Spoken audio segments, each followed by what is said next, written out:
imbangin gitu loh.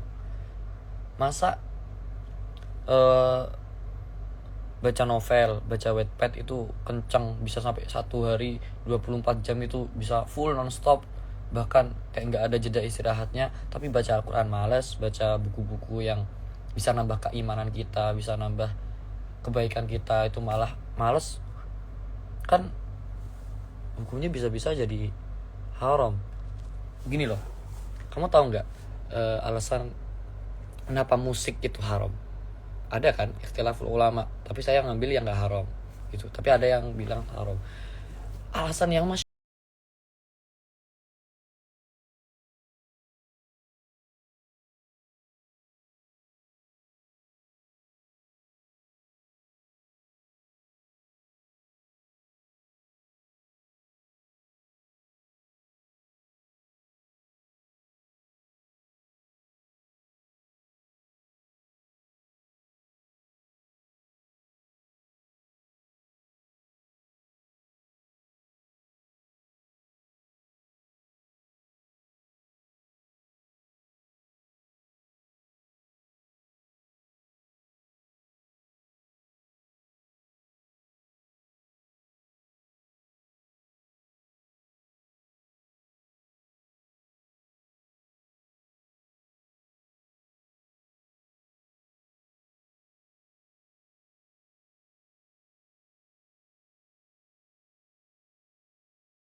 yang disayangkan kayak gitu. Itu yang bisa menjadikan sesuatu haram.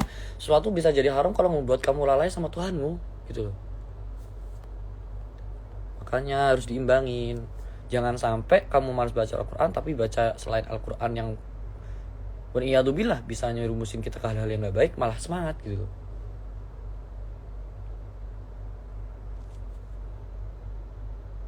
Cara menjaga hafalan. Kalau untuk tips-tips hafalan ya, saya tuh belum bisa ngasih tips yang manjur loh, serius. Saya itu masih orang yang lalai, belum pantas saya ngomongin dan nganjurin tentang hafalan-hafalan. Jadi kalian bisa beli. Saya tuh punya eh saudara juga, tante saya. Serius, saya tuh kadang insecure, kayak ya Allah, kapan ya saya bisa kayak mas saya, bisa kayak tante-tante saya yang hebat-hebat gitu. Ya doanya teman-teman semua biar saya bisa kayak beliau-beliau. Beliau punya buku tentang tips hafalan Al-Quran, keagungan Al-Quran, itu namanya Menjadi Kekasih Al-Quran. Itu serius, bukunya bagus banget, pernah aku rekomendasiin juga di RCTI Plus pas temanya Al-Quran is my design. Kalian bisa langsung aja follow IG-nya Balkis Iskandar. Kalau kayak gini tuh didengerin terus dilakuin gitu loh, biar yang masa yang faedah gini kalian males sih gitu loh.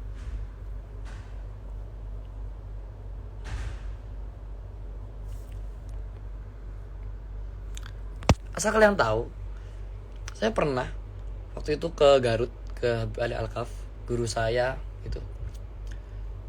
Waktu ditanya, beliau itu pernah ngasih tips, kalau kalian pengen ngelatih suara kalian biar tambah enak itu dengerin tilawah Al-Quran, terus juga lewat Al-Quran. Jadi kalian baca atau meniru tilawahnya itu bisa memperbagus suara, dan emang beneran serius.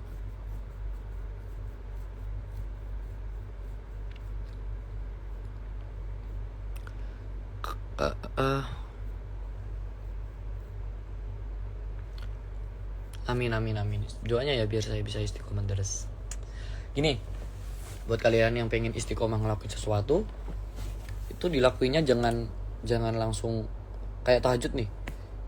Sehari kalian langsung ngelakuin beberapa rakaat yang banyak banget gitu, tapi akhirnya nanti jarang-jarang lagi gitu.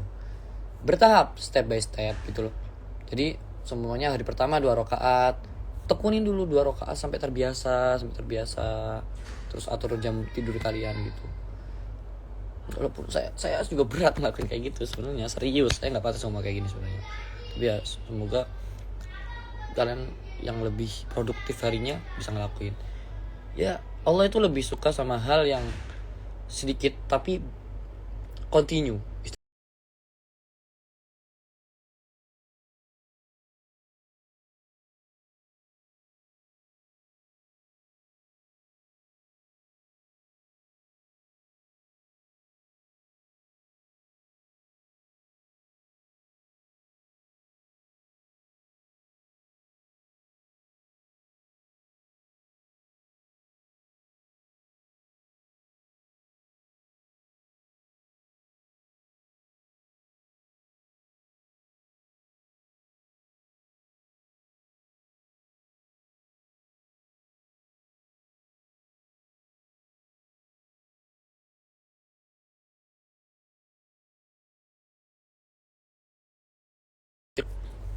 Saya udah pernah bilang berkali-kali ke orang-orang, cara bahagia itu mudah. Cara bahagia paling mudah itu ya bersyukur.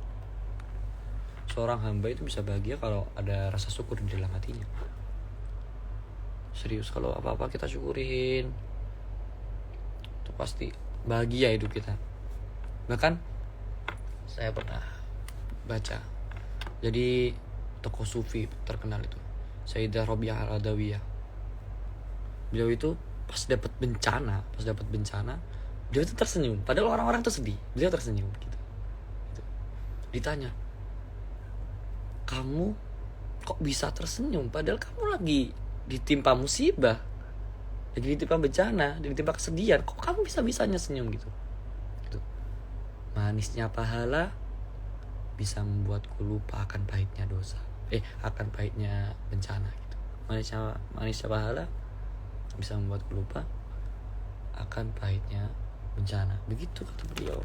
Makanya kalau setiap ujian, setiap kita ditimpa musibah, kita ambil hikmahnya, kita ambil sisi baiknya. Serius, kalau kita dikasih tahu sama Allah ya, dikasih tahu bentuk pahala yang bakal kita dapatkan ketika kita terima musibah, kita nggak bakal sedih. Serius, kita nggak bakal sedih hari-hari. Tapi Allah tuh pengen ngelihat kita, seberapa sih kualitas hamba saya ini, tak kasih ujian gitu. Allah itu tahu kita sedih, Allah tahu kita terpuruk, Allah kita tahu kita lagi down, Allah tahu ketika kita dapat musibah itu Allah tahu. Tapi itu tanda Allah sayang sama kita ketika dikasih ujian gitu loh. Karena Allah tahu hamba saya yang ini pasti kuat ketika saya kasih ujian segini. Karena Allah nggak bakal ngasih ujian hambanya itu di luar kapasitas hambanya tersebut. Nah Allah pengen ngecek dia sabar gak gitu, dia bisa nerima nggak kalau saya kasih ujian gitu, dia bakal ingat saya nggak, kayak gitu. Allah itu kangen sama kita kalau ketika kita dikasih musibah gitu loh. Jadi seharusnya kita bersyukur sekali gitu.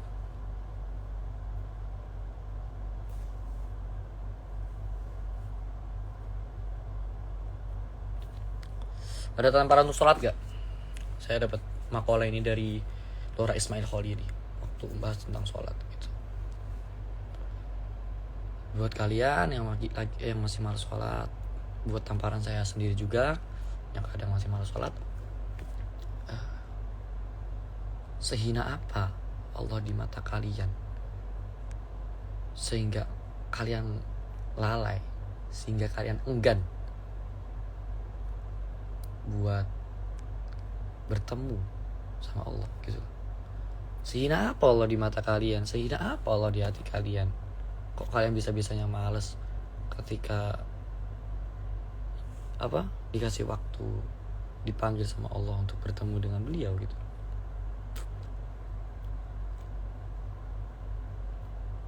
Begini, jangan lupa sholat ya guys. Senakal-nakalnya kalian jangan lupa sholat. Oke.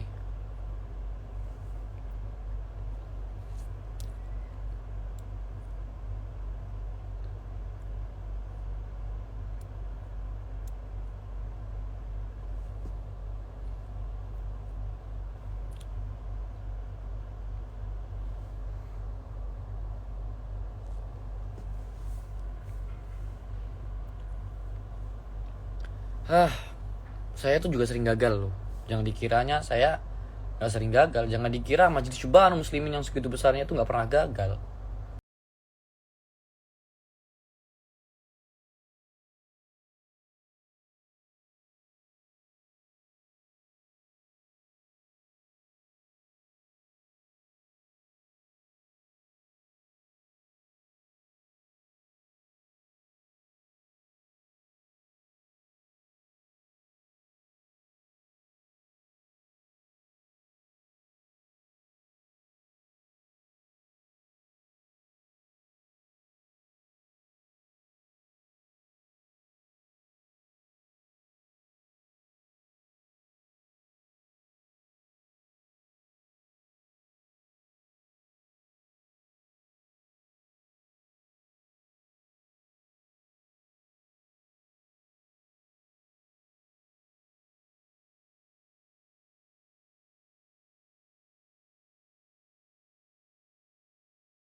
jangan diklaim punya saya.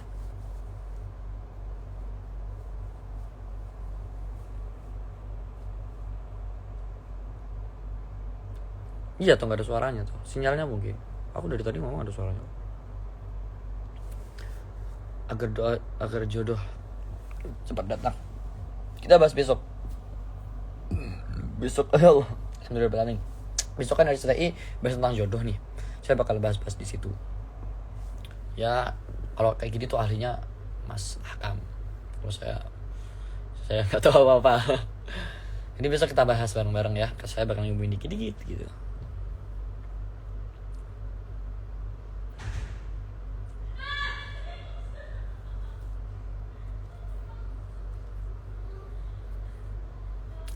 بسناك تربي حروفه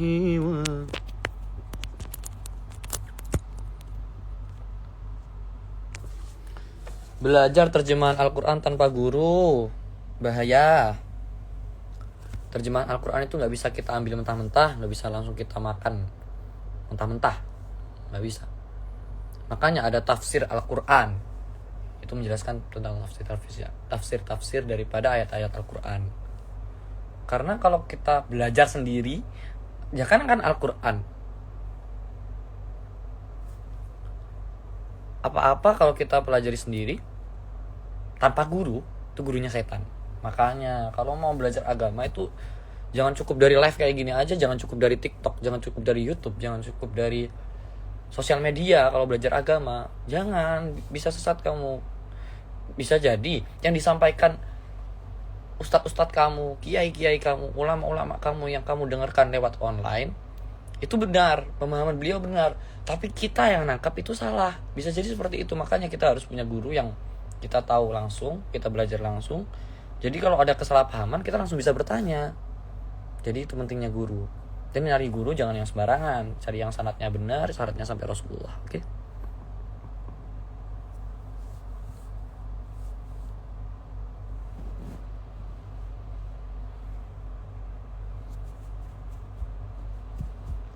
Bulu mata saya.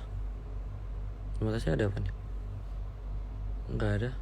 Filter paling tadi ya. Ya filter.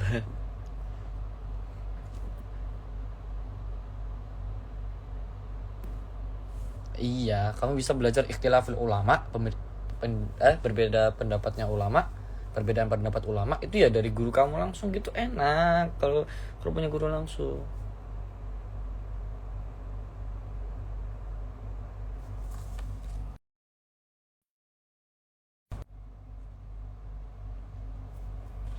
Jangan was-was, kalau niat itu jangan was-was. Pokoknya kita yakin lillahi ta'ala, wis kerjain udah ibadahnya. Jangan was-was, itu godaannya setan. Pokoknya kalau kita udah niat lillahi ta'ala, wis langsung kerjakan, gak usah mikir kepikiran ini bakal diterima apa enggak. Diterima apa enggak sesuatu ibadah, itu kapasitasnya Allah, bukan kapasitasnya kita.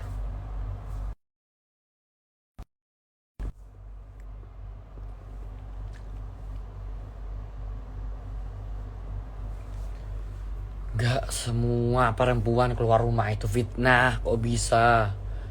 Terus orang-orang yang keluar terus diizinin sama ayah ibunya buat sekolah, buat majelis ke majelis ilmu, ngaji, itu fitnah? Ya enggak lah. Perempuan itu keluar bisa jadi fitnah kalau keluarnya nggak bener, pakai pakaian yang nggak bener juga, kayak gitu. Karena bisa timbul fitnah. Terus keluar sama yang bukan mahram, keluar sama orang yang nggak bener, itu bisa jadi fitnah kalau kayak gitu. Kalau kita pakaiannya udah menutup aurat, sopan, terus kita punya niat bener, hadir ke tempat yang bener, terus masih ada orang yang nganggap itu fitnah atau nganggap kita mau mikir ke kita buruk, ya jangan salahin ceweknya itu dong. Orang-orangnya itu aja yang tidak benar otaknya, begitu.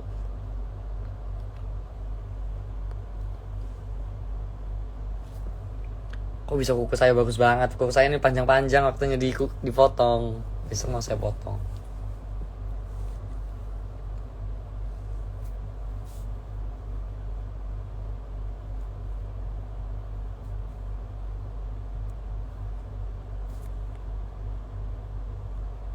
Hah?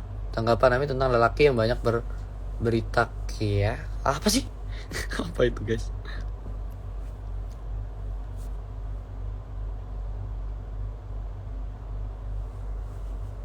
Umat Rasulullah ini merupakan umat yang istimewa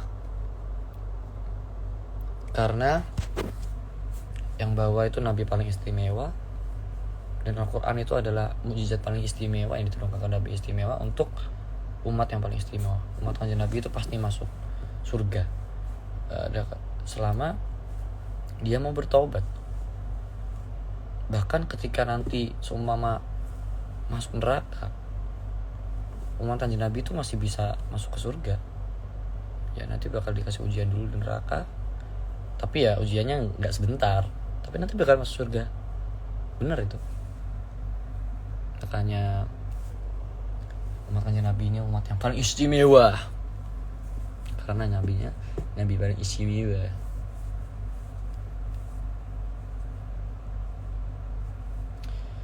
جمالك ما في اثنين ما شافت مثله عين أسر فؤادي وزد ودادي بدر الدجى يا زين جمالك ما في اثنين ما شافت مثله عين أسر فؤادي وزد ودادي بدر الدجى يا زين انت حبيبي أراك والقاك وفرح بندى طه جد بنظر إلي طه يا عظيم الجاه طه جد بنظر إلي طه يا عظيم الجاه. Muram.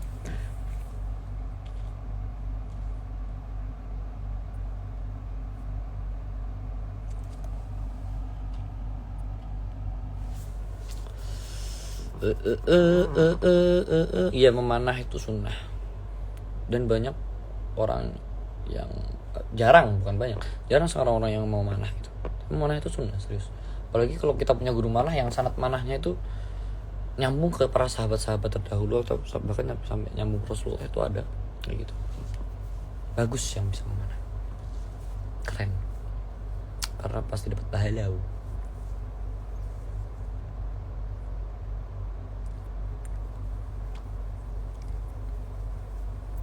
Ya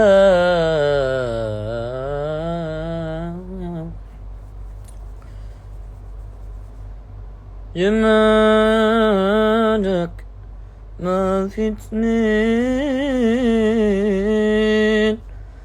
ما شافت مثله عين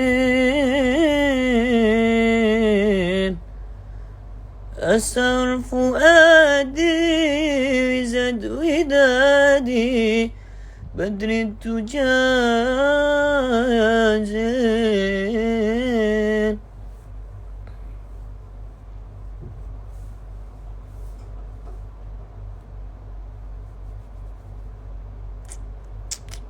Udah nih, udah. Dadah.